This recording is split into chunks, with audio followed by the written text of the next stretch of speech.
Hi all, என் husband 30 days weight loss சேலஞ்சில் இன்றைக்கி டே 23. So இன்றைக்கி என்னென்ன சாப்பிட்டாங்கன்னு பார்த்துடலாம். ஆனால் இன்றைக்கி ஒரு மினி விளாகோடு பார்த்துலாம் இன்றைக்கி டே ஃபுல்லாக எப்படிலாம் போச்சு.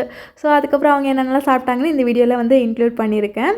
ஸோ மார்னிங் எழுந்ததும் குட்டி பையனுக்கு வந்து பால் ஆற்றி கொடுத்தாச்சு. இன்றைக்கி வந்து பாப்பா ஸ்கூல் போகல, ஏன்னா அவளுக்கு கொஞ்சம் உடம்பு சரியில்லை. நேற்று நைட்லேருந்து வாமிட்டிங், என்னன்னு தெரியல, என்ன சாப்பிட்டா எது ஒத்துக்கலன்னு தெரியல. ஸோ அதனால் ஸ்கூல் அனுப்பலை. ஸோ மார்னிங் பிரேக்ஃபாஸ்ட்டுக்கு வந்து பச்சை பயிர் குழம்பு ரெடி பண்ணிட்டேன். நேற்று நைட்டு வாமிட்டு பெட் ஃபுல்லாக எடுத்துட்டா. ஸோ அதெல்லாம் மார்னிங் எழுந்ததுமே வாஷ் பண்ணி போட்டாச்சு.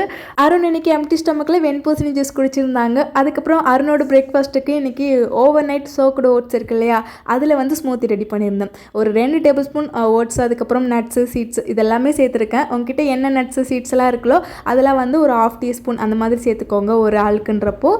இது வந்து 2 பேருக்குன்றப்போ ஒரு டீஸ்பூன் கிட்ட சேர்த்துக்கலாம். இதெல்லாம் சேர்த்து நல்லா ஊற வச்சுட்டு பாலில் ஊற வச்சிடணும். நைட்டு ஃப்ரிட்ஜில் ஊற வச்சுருங்க. ஸோ அதுக்கப்புறம் மார்னிங் எடுத்து அதை வந்து நல்லா ஸ்மூத்தி மாதிரி இந்த மாதிரி அரைச்சி குடிச்சிக்கலாம். அதில் ஒரே ஒரு வாழைப்பழம் ஸ்வீட்னஸ்க்கு சேர்த்துருக்கேன்.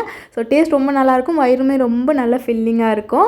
ஸோ மார்னிங்கை வந்து பச்சை பயிர் குழம்பு ரெடி பண்ணிட்டேன் இல்லையா. ஸோ லஞ்சுக்குமே அதை தான் பச்சை பயிர் குழம்பு, அது கூட வந்து உருளைக்கிழங்கு, காலிஃப்ளவர், பீட்ரூட், ஸோ இதெல்லாம் இருந்தது. இதெல்லாம் சேர்த்து ஒரு பொரியல், ஒரு ஆம்லேட் வச்சு லஞ்ச் முடிச்சாச்சு. அதுக்கப்புறம் நைட் டின்னருக்கு வந்து 2 சப்பாத்தி, அதே குழம்பு பொரியல்லாம் இருந்தது. அருண்கிட்ட சொல்லியிருந்தேன், குக்கும்பர் காலி ஆகிடுச்சு. ஸோ அருண் வரும்போது வாங்கிட்டு வந்திருந்தாங்க. ஸோ இன்றைக்கி கொஞ்சமாக குக்கும்பர் வச்சு டின்னர் முடிச்சாச்சு.